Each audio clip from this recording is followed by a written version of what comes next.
Good evening to all the participants and to our speaker for today, our distinguished speaker, Santosh Iyer, Group Head Internal Audit from the Tata Power Company Limited. We have today one more webinar, live webinar in this series of Analytics Wednesday by Sama Audit Systems and Softwares Private Limited. Today is the fifth such webinar. Sama Audit has been at the forefront in bringing audit technology, especially analytics, to the country. I think Sama Audit brought in Caseware Idea, tied up with Caseware Idea, and started delivering solutions on analytics almost 20 years back, when no one in the country was talking about analytics. Today, there is a critical mass on idea analytics in the country, whether it is industry or practicing professionals, NGOs, etc. Other than idea, Sama Audit has also brought in now the Caseware working papers, which are automated working papers for external auditors, external audit firms, and also the financials for industry. In terms of programs, there are a number of programs which are delivered regularly. There are e-learning modules, which is basically the self-paced modules on IDEA 101, IDEA 102, and fraud analytics. Next week, from 9th onwards, there'll be online training program on combating fraud, that is fraud risk management and combating fraud using IDEA, which is going to be delivered. I think if any of you are interested, you can join in for that. When Analytics Wednesday was conceptualized, designed, and then delivered, all this took place in 3 days. We brainstormed, as all the team members brainstormed, and we started delivering this in 3 days' time, from conceptualization, designing, and delivery. Now, that just goes to show the critical mass of or talent pool of professionals in the country. They may be using any solution, IDEA or any other solution, but the talent pool or professionals have started using analytics in a big way. So that is available in the country, and also the connect that Sama Audit has with the professionals in the country. So, it's like sharing, experience sharing, knowing people, professionals who are working with us, professionals who are not working with us, but sharing with us. So it's like, knowledge about analytics and the delivery which is happening in the country. So we also find that now analytics is being delivered to the world from India. So there are many such companies who are doing that. So that's another area or field of interest for professionals in the region. With this small introduction about Sama Audit, let me formally introduce Santosh Iyer, our speaker for today. Now, he's the Group Head Internal Audit from the Tata Power Company Limited. He's a chartered accountant with 12 years post-qualification experience in governance, risk and compliance services, with rich experience in leading and performing risk-based internal audit and risk management assignments for clients, not only in Indian subcontinent, but Southeast Asia, Africa, and Russia. I know Santosh very well. He's a very versatile and a very experienced and competent professional. Before I invite Santosh, let me also announce that this series of Analytics Wednesday, brought in by Sama Audit and Caseware, is supported by the Government of Canada Trade Commissioner Service. So, Santosh, over to you, please.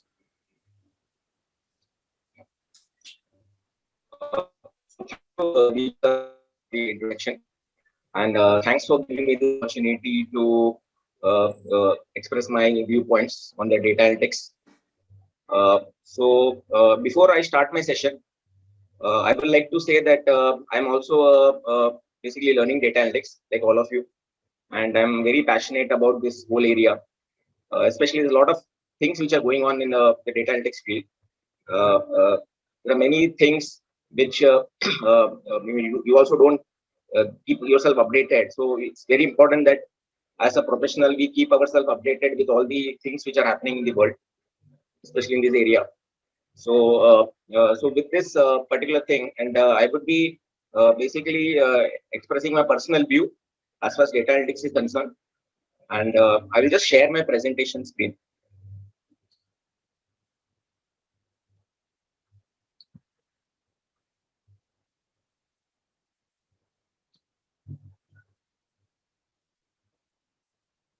Okay. Is my screen visible?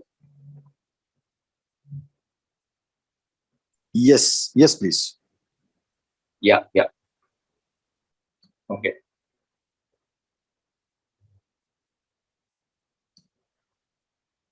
Yeah. So the way I have structured today's presentation is I've kept it very simple without going into too much of technicalities. I've kept it simple. So the agenda for today's meeting is I'll be first starting with the traditional way of auditing, analyzing data from SAP and its drawbacks. Okay, so this is the methodology what we are all quite familiar with. But I think it's important that we first understand what exactly we currently do, and then so that we know that what are the things which we can do better by adopting data analytics. The second point is on the key considerations which needs to be taken into account while going for data analytics. The second part I will be covering. Third one will be the usage of Smart Exporter for extracting data from SAP. So how Smart Exporter will achieve the same objective in a much more efficient manner. Fourth one will be I'll be just sharing with all of you certain common areas along with some control objectives wherein data analytics can be used. This is what I have basically developed based on my previous past experiences into data analytics. That is the second last part. The last part would be the key success factor. So basically, if you want to succeed in the data analytics area or the implementation part of data analytics, what exactly is required, and what all the post implementation, what all the things which needs to look into, taken into consideration. So that will I will be covering as part of my last agenda item. So moving on. These are of which I think most of you will be familiar who use SAP on a regular basis. They will be knowing SAP.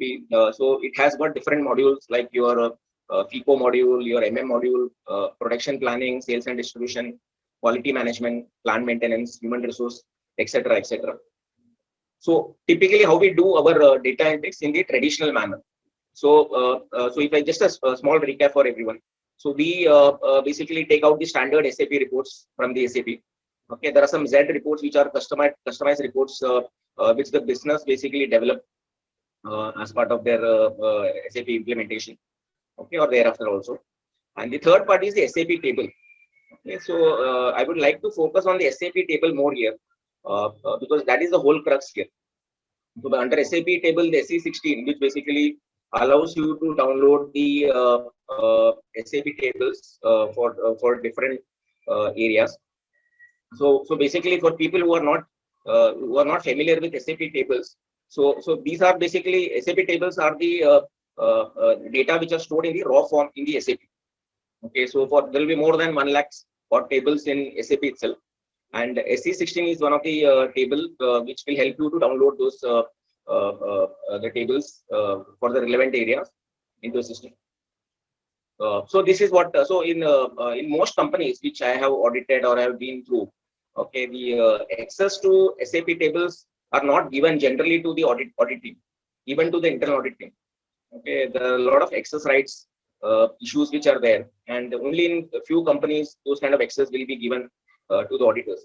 So if you leave aside the SAP table part, then you are left with only with standard SAP reports and the Z reports. Okay, so the efficiency of the audit basically since there's limited data, we will not be able to analyze and interpret most of the data part, which I will like to cover in my succeeding slides, how it is going to affect the audit, and that's important. Second part is once you have all this data extracted from the SAP, you basically analyze this data manually in an Excel. That is what typically we all are doing, and we continue to do so in most of the cases. And finally, we get an output from the Excel. Okay, so the whole activity, if you see, having people, let's say there are, as per the audit plan, there are simultaneously there are 5 to 6 audits which are going on. Okay, so every team member, depending on the area that has been assigned to them, they will be doing the same activity. Every person will be extracting the data for his area. He will be analyzing the data and doing this Excel, and people will be doing the activity in the manner they have been used to. Right? Again, there will be no standardization there. So moving on, I will just like to focus on now what are the drawbacks of this, the traditional way of auditing. Okay, so so I'll just hold on. Yeah. Okay. The first one, everybody, when nobody will disagree with me that like it's a time-consuming activity and it's a sheer waste of time to download the data, which is a basically a mechanical activity without any value addition of the auditors. And there's a lot of vast volume of data again, which again creates a problem. Sometimes you will not be able to download that much of data into your Excel document. So you'll have to split into multiple parts and you'll have to analyze it multiple number of times. Okay, the second bullet, which is a very important point I feel here. See, SAP tables, there are certain information which you will not be able to see at the front end of the SAP, okay, which are basically in the back end, that is in the SAP tables. These information such as like the delivery tolerance, okay, the tolerance level which are defined at the metal master level or the vendor master level, which is a very important, which plays a very important role, because if the delivery tolerance have been not been properly maintained, then you may end up procuring more quantity from the vendor. Okay, the delivery will be more, the GRN would be more than the purchase order. Similarly, your GR base IV. So basically, if this particular configuration is not been put in place in SAP, then there could be a possibility that the invoice is getting processed without a GRN in place for that. And the third thing is the alternate pay. I'll just given a few instances. An alternate pay would be an case wherein your vendor master allows a particular, you are dealing with the vendor, but the vendor may say that, okay, you pay to a particular pay. You need not pay to me, but you have to pay to this particular pay. And his bank account number details where everything would be registered in the vendor master. So this again is a very important element. Are there any cases of alternate pays in the vendor master? Vendor block, unblock details. This again is a very important from an auditor perspective. When the vendors were blocked, unblocked, and the audit trail for this information is again a very important information, which again resides in the SAP tables. Changes to vendor master, etc. The third part is on the, as you know, we will not be able to analyze the entire audit population. Okay? If we do not have any tool with us, it is always difficult to go through the entire audit population, and that increases the auditor's risk. Okay, so the assurance what auditor is giving based on the audit samples, what he has chosen, whether first of all the audit samples, is it adequate, is it appropriate? A lot of questions which come, and there's always a risk in the mind of the auditor that am I taken the correct samples or am I doing something wrong? The third part is so basically when you generate a data, so any data analytics tool basically it's not only related to SAP systems. This also takes care of the non-SAP system. So data such as if your company is having other ERP systems or any other particular systems which may or may not be integrated with SAP, okay, which typically generates the data in a PDF format or a TXT format. Okay, so all those data can also be basically extracted and put it into a particular format wherein you can basically compare the SAP's data versus the non-SAP data, and you can put everything into a particular format and then do that cross comparison. That again is possible, which is not possible in the normal the Excel things what we do. The second last part is on the absence of uniformity in analyzing, which I just spoke. There are many people who will be analyzing the data in their own manner, so there will be no uniformity among themselves. The last part is, of course, the management and the audit committee expectations are going up day by day. So unless we basically improve our skill sets and we do not move to the data analytics area, it will be difficult to give that assurance to the management as well as the audit committee. Okay, moving on. So what are the key considerations which we need to look into when we go for data analytics? This is purely based on my experience, which I have developed. There could be something more to it also. Okay, depending upon the company you are in and as well as the environment and culture. The first thing is, foremost thing is a need identification. Okay, there has to be a need for data analytics in the company. Okay, and you have to analyze what are the current pain areas. Can we do something in a better manner? Okay, what we are currently doing, and what is the outcome I'm supposed to achieve when I'm going for data analytics. So unless there is a clear clarity in the minds of the department, it will always be difficult to accomplish that objective. Analytics is ultimately a tool which will support the auditors. But unless there is a clarity on what is the outcome which I need to achieve, it will be difficult to achieve success in this area. Second is on the strategy and approach. So areas which needs to be automated, and you have to also decide the priority. Okay, so there is no right or wrong answer to this. Whether I need to start with all the areas in one go, or whether I should do it in a particular order. Maybe let's say the most critical areas like procurement, procure to pay, or order to cash, or treasury management, or payroll. Whether I should take first. It's all left to the concerned department, how they perceive that risk. So it will always, to my view, it is always better to go slowly and steadily. So it's important to prioritize those areas. And in-house team composition mix is very important for the data analytics project. So if the team mix is not proper, then again the desired objective will not be achieved. And it's also important to see whether we should go for an in-house model or an outsource model for writing the data analytics macros. So many times the question comes whether we should be going for a purely an outsource model, or we should be developing our in-house skill sets. Okay, so this again there is no right or wrong answer. I mean, it all depends upon your budget availability and the skills what you have within the company, and that's how it goes. The last thing was on collaboration with the other teams. Okay, so your company may already have some business analytics team who are working on several different data analytics tools. Okay, is any possibility of collaboration with those teams? That is also something which can be conceptualized at the beginning itself. Okay, so it will be kind of very well help in that building that synergy between the team. Budgetary requirements is definitely a very important element when you go for a data analytics project. And so the second last part is on the identifying the control objectives. So when I'm taking a procure to pay, let's say a cycle, okay, what all things I'm going to look into. Okay, so that it's important that initially only we should start developing these kind of control objectives, which is important. So when we finally develop the data analytics, so we are clear that these are the things which I'm going to automate. And the timelines of audit results. So the timelines, see, basically you can maybe start with like once in a year I'm doing an audit. So I will be running the data analytics tool as and when the audit happens, and the results will be generated.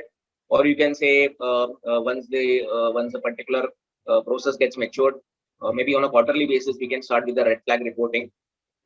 That is also one of the possibility which can happen. Moving on. So now I'm going to touch base on the usage of Smart Exporter for extracting data from SAP. So typically IDEA has got a particular Smart Exporter. So what are the benefits of the Smart Exporter? So it basically totally removes that manual intervention in extraction of data from SAP. In the previous slides, I had mentioned that access to SAP tables are not given to many auditors in the company. So when it comes to IDEA, so there will be only one user or maybe few license holders would be using IDEA. And so basically the IDEA software, the Smart Exporter from IDEA will extract the table from the SAP based on the configuration what has been done. Okay, so there's no manual intervention. There's no person is going and downloading the data from SAP. So that's a very I think it's a very good benefit of Smart Exporter. Second point I think very important. This is timely access to the SAP data. So in my previous experiences, many times we were not having access to the table. So we used to end up depending on the maybe IT administrators to download all those reports for us. So it used to consume a lot of time. And sometimes we have to ask for the process owners to give certain reports. So a lot of dependency on the process owners as well as the IT administrators to provide the SAP table reports. So this This is taken care of by the smart exporter, since the person who is handling can do it on his own without any dependency. And smart exporter provides user-friendly search in tables. Okay, so you need not have very detailed understanding of the SAP tables. You can just have a basic knowledge of the SAP tables, and so smart exporter will help you to pull out those tables. And there's always also a provision for storing the favorites. The fields will be mentioned in the smart exporter itself, so you can select which field you need to download. And there are filters, multiple filters, and for repeated usage there are favorites which you can put in, and based on that you can download this thing. The smart exporter can also be used to extract reports from SAP overnight. So this is what normally we also used to do. So basically what we used to do is there are certain tables which takes a lot of time. It's a lot of time of the auditors.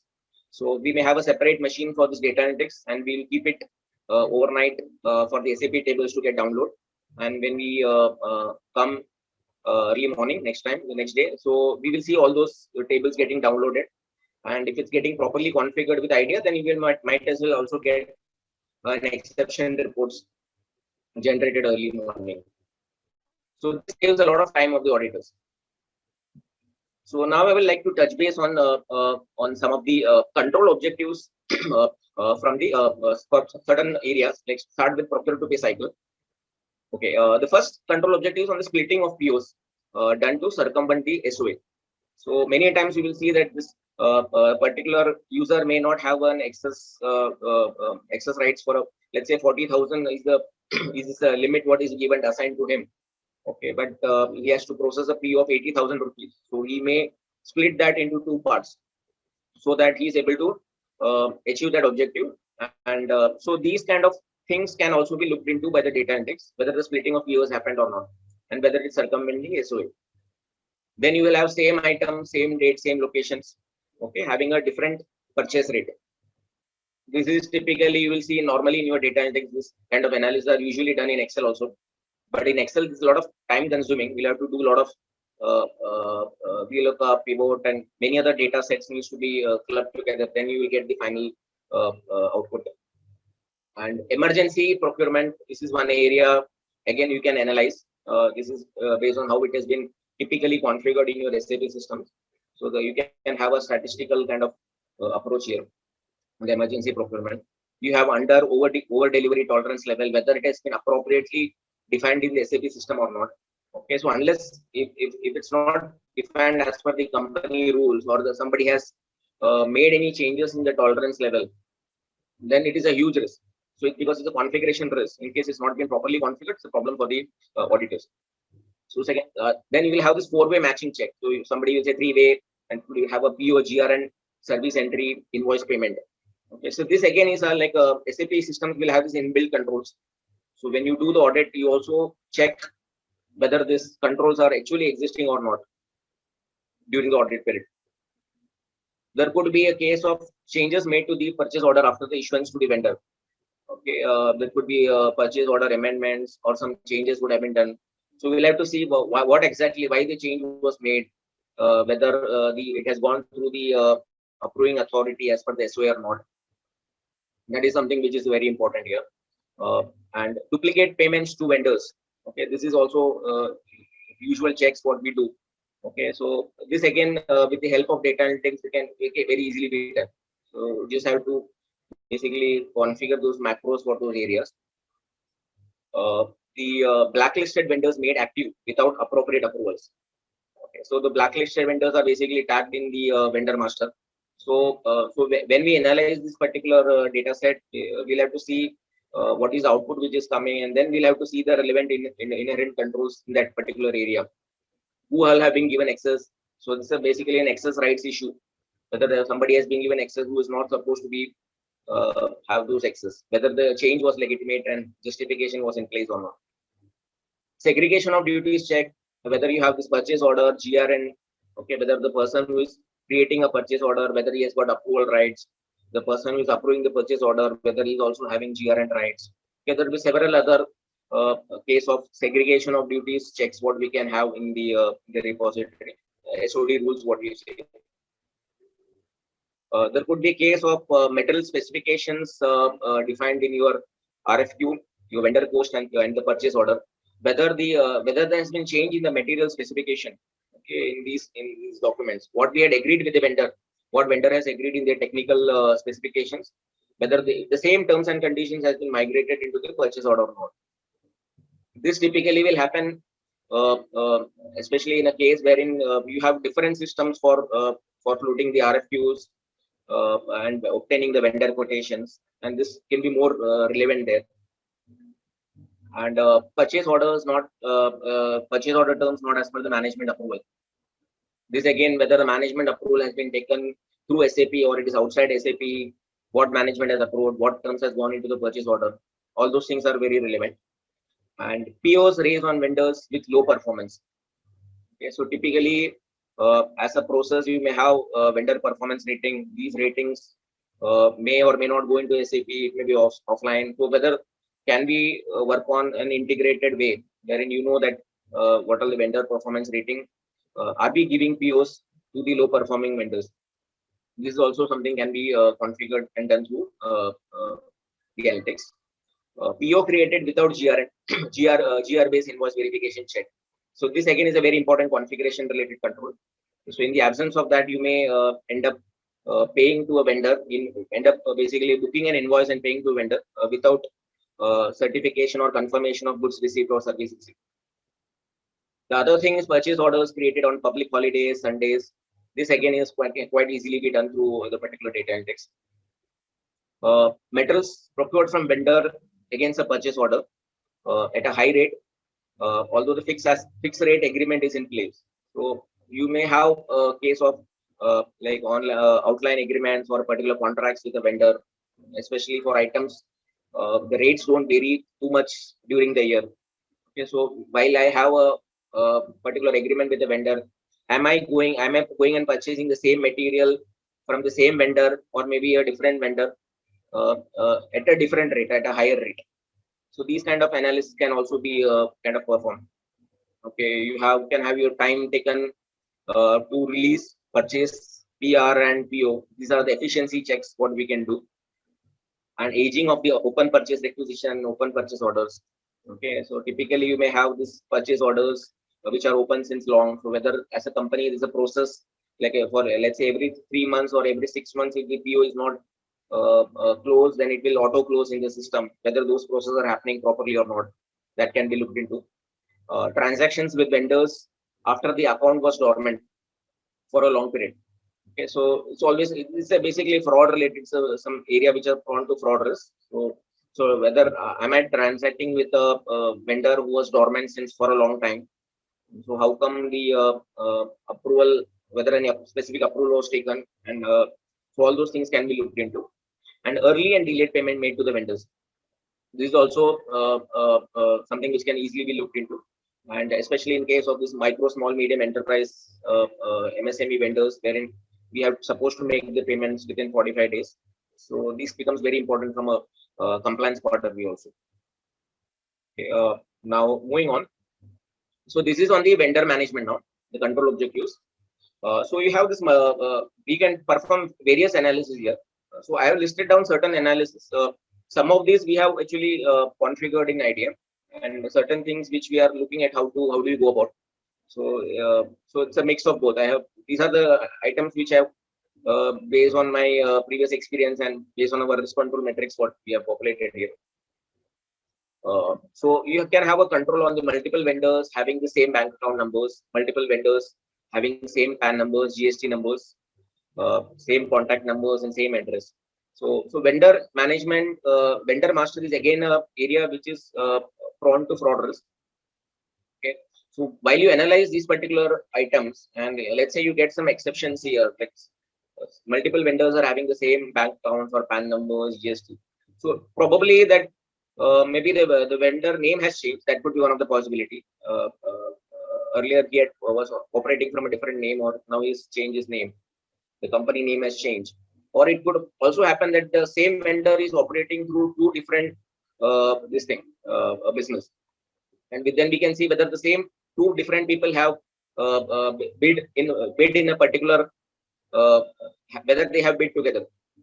That means there are 3 vendors. Out of the 2 vendors, there is only one person who is bidding. So then it is a problem. Then if you are giving order to that vendor, then it's an issue. So these kind of things can be looked into. The other thing is employees and vendors with same bank account numbers or the same address. This is also one area which can be looked into. Vendor dependency issues for any particular material or services. So whether am I dealing only with a particular vendor? Okay, and this is also from a enterprise risk point of view. It's also important whether if it's a very critical item and if the vendor dependency, then there's a huge risk on the company, especially in the current scenario. And the incorrect PAN and GST check. This also, if some logic can be developed, and we know that how the PAN numbers and GST numbers are basically they structured. So some logic if we can develop, then this is also something which we can analyze through the data text. Alternate pays, which I discussed earlier, which defined in the vendor master for vendor payment. So we can basically look into whether are there any cases where an alternate pays has been defined in the vendor master, and then you can analyze that further from there. Changes made to the critical fields in the vendor master, bank account details, blocking, unblocking. This I feel is a very critical thing, which usually you will not be able to analyze this in the normal, just by going by the normal way, like by going through the SAP reports. It's very difficult to analyze this kind of things. So unless you have data analytics support, it will be very difficult to know for the entire vendor master, which vendor, what change was made, who made that change, when it was made. All these things are very important. And if at all there is some mischief which has been done, it's very difficult to catch those kind of mischiefs.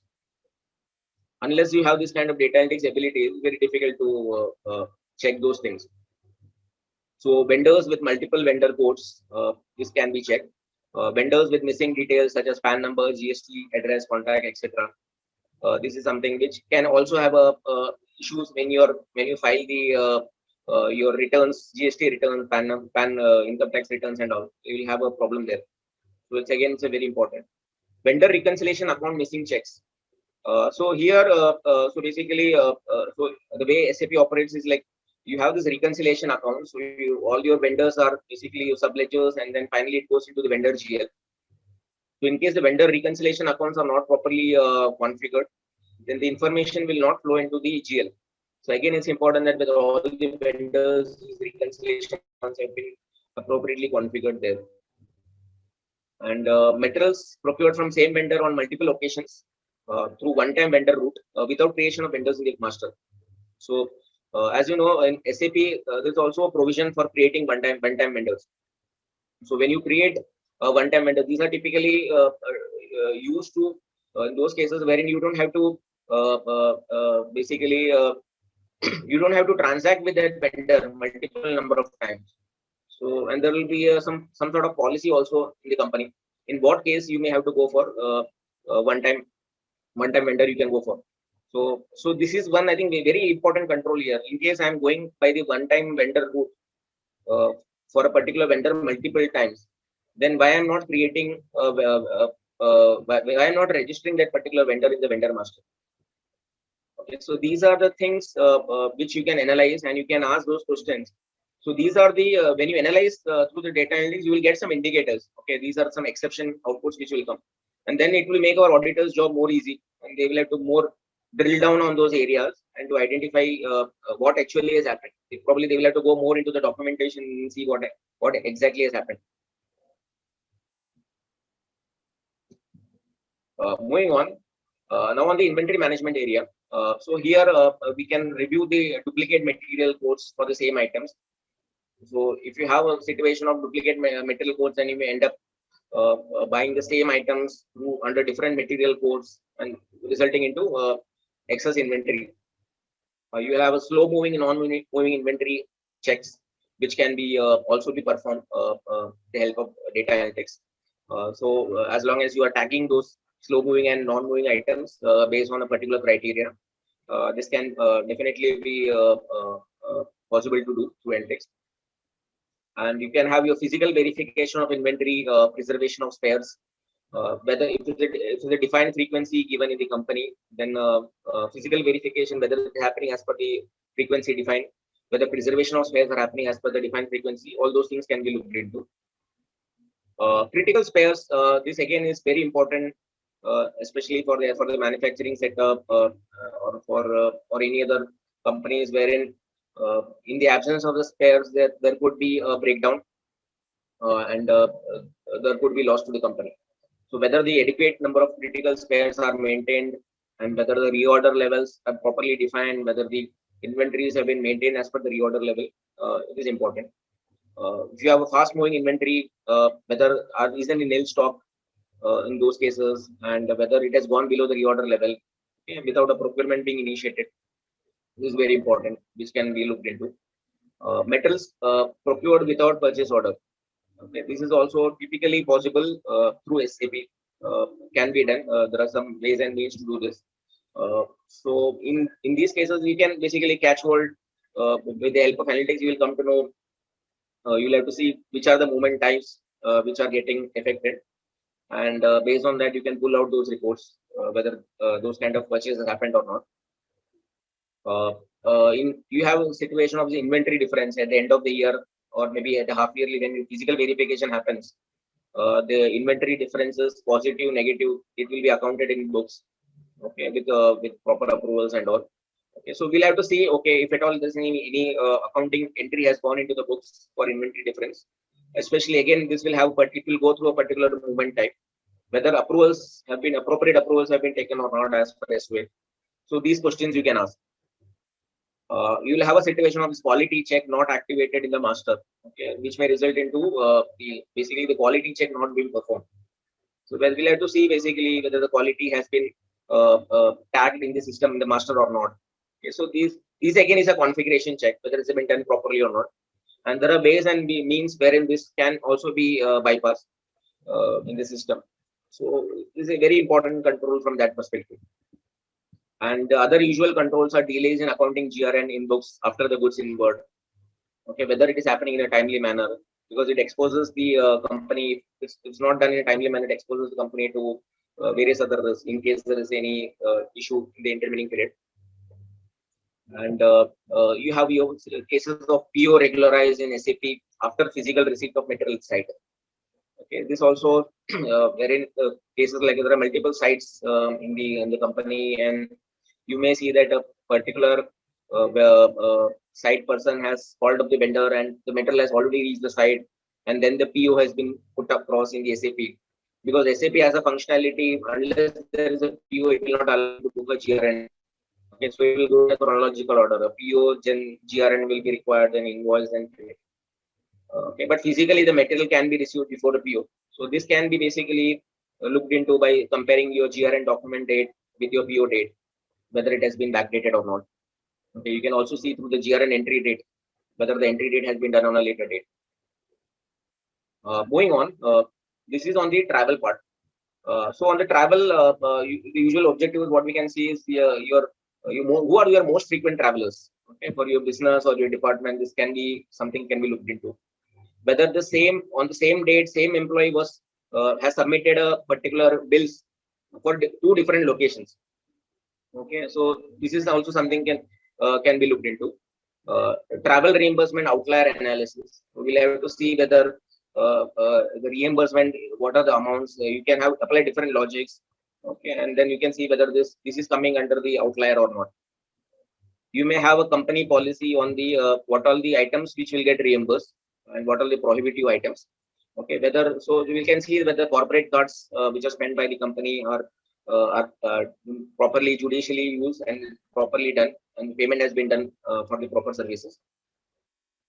There could also be a case of like a company doesn't have a business in a particular city or a particular location, and you are receiving certain bills of that particular location. Okay, so whether is it a legitimate bill, whether the finance team has processed the bill properly. A lot of things can be looked into. Okay, so it also depends upon the innovativeness of the auditor. I mean, we cannot we can only have a limited list kind of thing, but the more innovative and more out of the box the members think, the auditing, the data analytics team members look into, more and more analysis can be performed. The next part is on the expenditure part. So as far as expenses is concerned, you can do a trend analysis to identify the outliers. Okay, suddenly the item expenditure has gone up or it has gone down, or expenses which were supposed to be like a fixed amount, but you see that in the first 6 months the amount was fixed and then suddenly the amount has gone up. Okay, although there is no change in the agreement or something of that sort. So all those things you can see the outliers through this trend analysis. You can go through the cases of duplicate or round sum expenses, whether the expenditure is of like round amount, okay, or it is last digit is 999. Okay, so you can analyze those things. So basically, your data analytics tool will help you to pull out those kind of outliers so that you can analyze further. You may also have a case of expenses which are booked without a particular standard narrations or it is blank. Okay, that is also something which can, so it will help you to select certain outliers out of the total population. So from that perspective, it saves you a lot of time. Expenses with prohibited words, okay, something which is not allowed, but how come that expenditure, let's say a donation to a political party, or it could be anything which is not permitted by the company policies. Okay, so you can catch hold of those particular words. You can also go through the budget overruns, whether it has happened or not. Now, so there are other areas also wherein you can apply data analytics, like payroll. You have capex to capitalization. So there's a lot of scope for data analytics, which I feel in those areas also. So now, what are the key success factors? Okay, so what will basically, in my view, I feel that this will determine the success factor for the data analytics. So if you have to go for a data analytics, I think you should have a fine blend of people who have got a good sound business acumen, data analytics knowledge, analytical skills, and clear understanding of the objectives to be developed, to be achieved. So unless this combination is not there, I think you will not be able to get the desired objective. Although the tool will be there, it will help you, but all those things are also very important from the perspective of achieving the final goal. And the other risk which I see here is the employee attrition, which is there in all functions. But in case of data analytics, if there's an employee attrition, and if let's say there's only maybe one member who is basically dealing with the data analytics, and if the person leaves the company, then it will hamper the project outcomes in a very significant manner. It will be very difficult to achieve the project. Then again, you will have to redo this lot of things. So unless you have a proper backup and a risk mitigation put in place, so that even if a person leaves, there's a proper handover, takeover, and the earlier person is already there in the system. He knows how to manage the data analytics. So it is an easy way. The transition will happen in a very easy manner, smooth manner. The third thing which I feel is important is, see, normally what we do is we develop data analytics and we send out those reports. We put it across in our audit reports, and the audit team will give the response in the report. Okay, so but it's very important that as a process, we should have a process in place wherein we take the validation from the process owner itself on the output of the data analytic macros. Okay, because process owners are dealing with this particular area on day in and day out, so they will have a lot of inputs and insights, okay, which you can capture. Those feedback you can capture in your macros. You can improve upon your macros, so that it will further help in improvement the overall this thing. The other thing is data analytics script. This is not a one-time activity. If you say that data analytics script has been developed, now I can basically do the audit on every year-on-year basis. Like, you have to keep improving on the data analytics scripts. A lot of many times you may learn a lot of things during your audit. Okay, and you may see that okay, the script needs to undergo slight modification, some tuning is required, fine tuning is required. So these things you will come, and so you have to keep on updating and changing your scripts. So, okay, so that you are able to meet those objectives. And training of employees is definitely, it's a very important I think requirement. So only if a person is trained, he will be able to deliver desired outputs. And the other thing which I feel is again very important, So when you analyze your data analytics thing, you will realize that like it's like garbage in, garbage out. Okay, the process owners may not have uploaded the details in appropriate manner in the master data. Okay, as a result of which your data analytics tool is giving a lot of false positive. So again, this is a challenge for the data analytics team. There, if there's a lot of false positive, and then when you go to the process owners for validation, they will say, okay, they will review certain data, and they will say, "Is barabar nahi hai. This is all wrong, and you're not analyzed it properly." But when you go back, then you may realize that okay, this actually is not. There's a lot of false positives there. Okay, but probably there are a lot of fields which has not been properly updated. A lot of data which is sitting outside SAP. Okay, so you have to maybe to even to the extent of making certain fields mandatory in SAP so that the process owners update those fields in SAP in appropriate manner, and probably we may also have to educate the process owners. Okay, so because the way the data is going, finally it will determine how the success of the data index. We don't want to end up doing a lot of analysis after the output comes from the data index tool. So which is not something desirable. So a lot of again collaboration with the process owners and the IT team is required so that this is successful. And to end my closing this thing, I think in ISO you see this you have this plan, do, check, act process. Okay, and then the ISO parlance. So this is something very much applicable here also.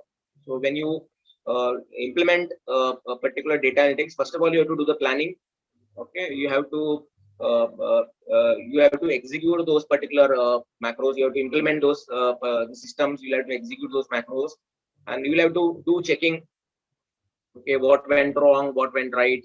Those kind of assessments needs to be done, and based on those assessments, you will have to further improve upon your macros or further improve upon your process. So when you follow this complete chain, I think very successful in implementing the data analytics the department. So that's all from my end, DG sir.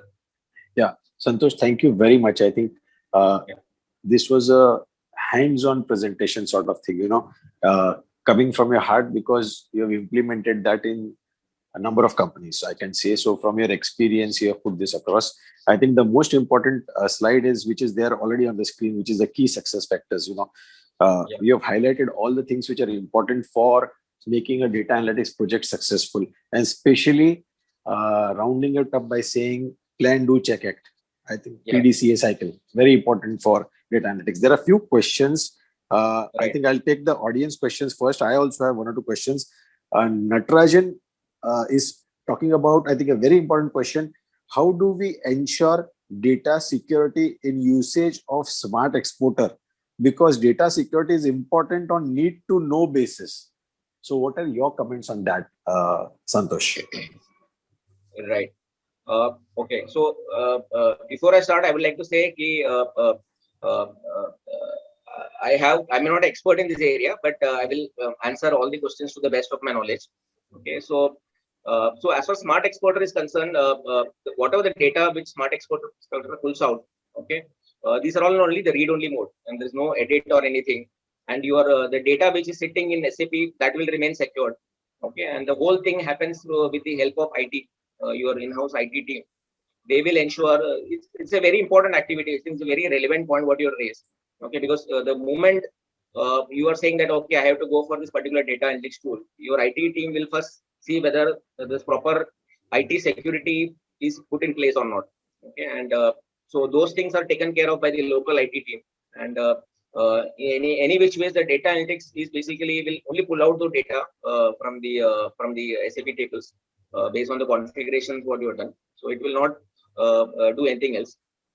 So if this whole activity has been done properly in coordination with the IT team, I think this is not a problem. Right. I think again, I can add to what Santosh has added, that the normal security protocols will be followed. Whether you use Smart Exporter, as I think Santosh said, it is read only, but if you are not using Smart Exporter, you are using only IDEA, or for example, you are using some other tool, then access to data anyway, there are local security norms for every organization and people specific roles which are there. So I think those have to be followed in any case, whether you're using IDEA or using any other tool. So data security is important, but there would be rules or security protocols set in place already by the company, by the organization, then those will have to be followed. Again, coming as an Absolutely, internal absolutely, as an internal auditor, I would say that the audit charter would speak about the internal auditor or internal team having access to all the data. So that would be available, but at the same time, there will be security protocols in terms of that the data is not leaked outside the organization. It remains within the organization. So I think there are a number of security protocols which are followed, which is followed in Santosh's company and a lot of other companies. So I think hopefully this answers the question, because there's one more question on this in the chat box by Vishal Dave, and he talks about little differently, but the same question. Authorization to tables is a prerequisite for data analytics to work, or is it not required? If not required, it will be difficult to convince management to implement data analytics, as it will give access to tables thereby. So you will have access to tables. Santosh, your take on that? Anyway, you will require authorization. You definitely. So it all depends upon, let's say you are giving this whole activity to, let's say there are 3 license, IDEA license, or maybe 1 IDEA license. Okay, so you need access to the table. Without access to the table, so again it will go as per the company policy. Okay, so the company will know, okay, this is the user to whom we are giving access to the tables. Okay, for performing the data analytics activity. So it's a very basically thought out thing, and IT and a lot of so while you do that, the company is aware that this particular user is using particular data analytics for the and access has been given to this user. Right. And this is also getting monitored actually. And the other thing which I want to say is, so basically, if you are given a user ID and password for the Smart Exporter, okay, which for pulling out the tables from SAP. Okay, so with the same user ID and password, you cannot go into the usual SAP production server and download the data. So that user ID and password is specifically for the Smart Exporter. Okay, and you will have, you may continue to have your own SAP ID and password for the usual SAP what you download the data and. Okay, so that will have the separate access rights. Right. And I think even when we talked about in some of the slides, Santosh, that you may decide to have in-house or outsourced agencies doing it, or completely in-house, or maybe outsourced to some extent. Again, there'll be security protocols for outside people to work. Absolutely, yeah. How they can work, whether they'll work on your machines only, whether they can access data only coming physically to your location, or maybe going from outside, through a VPN, and then how they'll be accessing it and so on. So, there'll be security protocols again set in place as per the organization norms. Yeah, a lot of protocols will be there and different business models. Okay, it all depends upon which one would like to choose. Okay, again, depending on the internal situation the company wants. Sure. There's a question by Praveen R. The data analytics tool has to access data tables as well as transaction logs to do these checks. Now, any other information should be considered other than these, which would fall in the definition of data tables. Please share some examples. Divji sir, can you take this question? Yeah. I mean, I may not be able to. Sure. Fully, I think data analytics tool will have to access the data tables as well as the transaction logs. Absolutely right. Now, do you need to consider anything else? I don't think so, because there'll be transaction log, there'll be masters, and the data tables will contain data with regard to the masters and the transaction logs. So I think once that is available, and your control objective, which Santosh defined in the slides, for travel, for expenditure, for what is your control objective? If that is defined correctly, and if then you go out and access the data, it will be available to download those relevant tables and then have the master and the transaction logs available and go through an audit and complete your audit. So I think that is what is required. Other than that, other things would not be required. There may be, it is a prerequisite that all this data is available in computerized form, because I think there is one question which talks about that,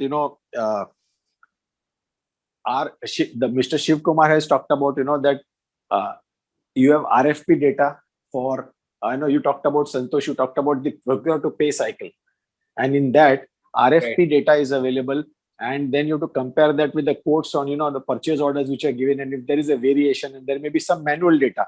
So I think there's a question on that. So my take on that would be that if you have got manual data, which is not computerized, that will have to be done either digitized and then maybe through a PDF converter, the data has to be extracted, or it will have to be done manually, because analytics, an automated form will only work on computerized data, digitized data. Right, Santosh? Any other take on that? Right, sir. Right, sir. I think I agree with you. It has to be converted into a format so that it can be analyzed. Yes. So I think, but in today's scenario, RFPs, purchase orders, all those other data are available in PDF form. They are available in digitized form. So there are converters available where you can convert or you can extract data from those formats into tables, convert it into databases, and then analyze them, and then run analytics on them. So it's possible to do that and then combine it with your ERP data, which is available, and then do an analysis. And that is also possible, because you find number of companies today in the country who are getting in data in digitized form from abroad. Accounts payable centers are there in the country. Shared centers are there. Shared services centers are there where there's accounts payable data. So you're getting almost all the accounts payable information in PDF files in digitized form, but that is converted into a database and then it is analyzed and then payments are made out to ensure that there are no duplicate payments, etc. There's a question on by using Idea tool, what type of queries could be generated in the areas of procurement and stores material? I think that has already been answered. So Mr. Shiv Kumar asked that question. I think that was already there in your slides, Santosh. There's one question on, are you directly connecting Idea Analytics with SAP or using downloaded data and then analyzing the data? So the thing is, we have to first use Smart Exporter, to download the data from the SAP tables. And then for every project, let's say I'm doing a procure to payment cycle. So I'll have to create a project, within the Idea. And the project will have different folders. Like one folder will be for the source data. So whatever the tables which are getting extracted through the SAP tables will sit in that particular folder. And there will be one folder for the macros. So whatever the macros which are written in Idea, that will remain there, the macros. So it is a combination of the source data and the macro, which once you run those things, run the macro on the table, on the database, so it will give the output. Right. So I think you are using a Smart Exporter as an ETL and then getting the data into Idea directly. So it's a direct connection with your SAP. There's a question on, is it possible, Sandeep Kunte is asking, is it possible to get access to the SAP data tables by approaching the senior management of the audit committee? In case you don't get access, he's talking about, if this effort does not materialize, is it not advisable to express the limitation of scope or non-availability to required information in the audit report?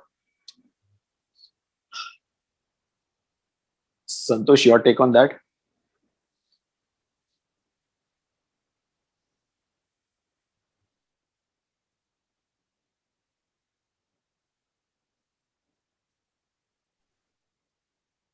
Hello? Hello? Santosh, I think, okay, Hello? think, Santosh, can you hear? Yeah.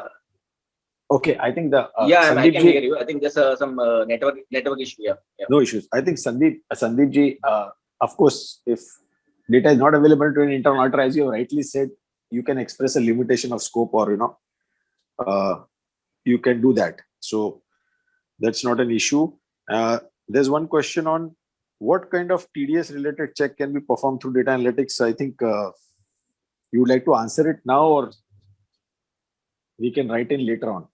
Ashish is asking is, Santosh, what kind of TDS, tax deducted debt source related check can be performed through data analytics? Tax deducted source, right? Yes. Okay. So see, although we may not have directly data analytics for that, to my understanding, see, basically TDS, you will have all these TDS rates depending upon the different sections. Okay, whether it's TDS on contractors, subcontractors, salary. Okay, you may have a different rates which are configured in the master document. Okay, and based on that, so whenever a particular invoice for the under a particular category is processed, that rates will all get auto populate. So we'll have to see whether the at a master level configuration level those rates have been properly there or not. And in case, let's say there is a budget and there's amendment, okay, the revised rate has been properly updated or not. So this will involve some sort of maybe a master kind of review as well as a transaction level review. The most important thing is the master level. At the master level, the rates have been appropriately configured or not. Right. Now, I think Santosh, there's one more question. I think, but sir, different services being provided by different vendors. I think he's just asking again. So I think we can take it offline. There's one question. In one of the slides, it is mentioned payments to bank accounts which are dormant for some time. How can we get the data about these kind of bank accounts from the bank server? You are talking about the payment to vendors who are dormant, or? Yes. He's talking. I think there's a question by Yashoda on in one of the slides. One of the slide, yeah. Yes. Of my slide.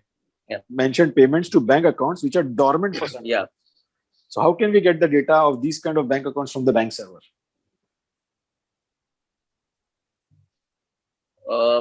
See, basically, we can analyze depending on the data which is available in our system. Okay, in one of my slide, I mentioned that payment was made to dormant vendors who are dormant for a considerable period of time. Let's say for 3-4 years, the vendors, there were no transaction.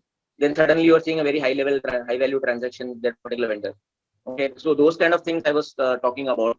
So basically, see, you'll have to when you develop the macros, when we'll have to, a lot of brainstorming is required actually. It's not going and directly sitting and developing macro.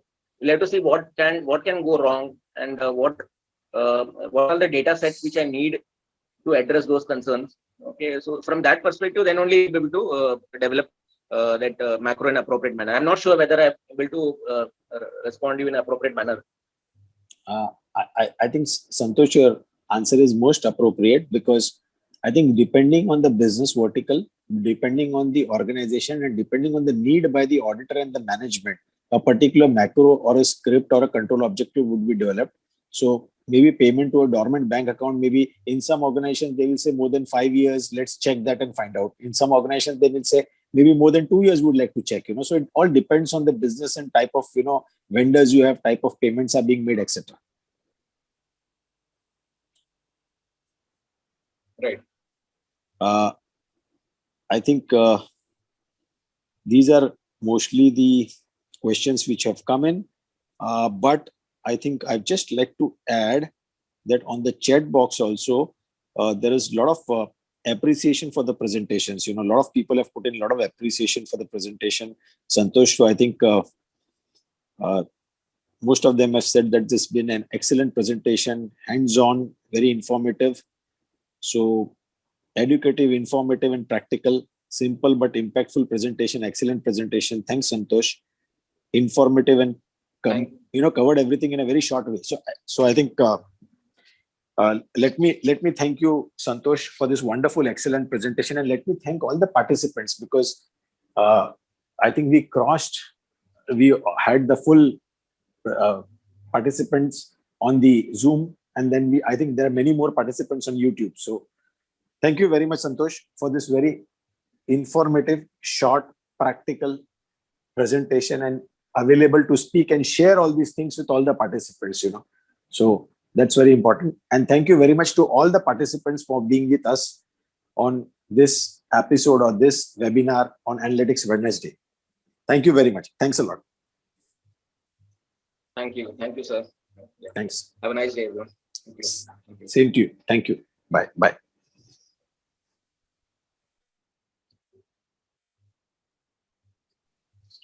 There'll be another episode next week. So we look forward to all of you to join there.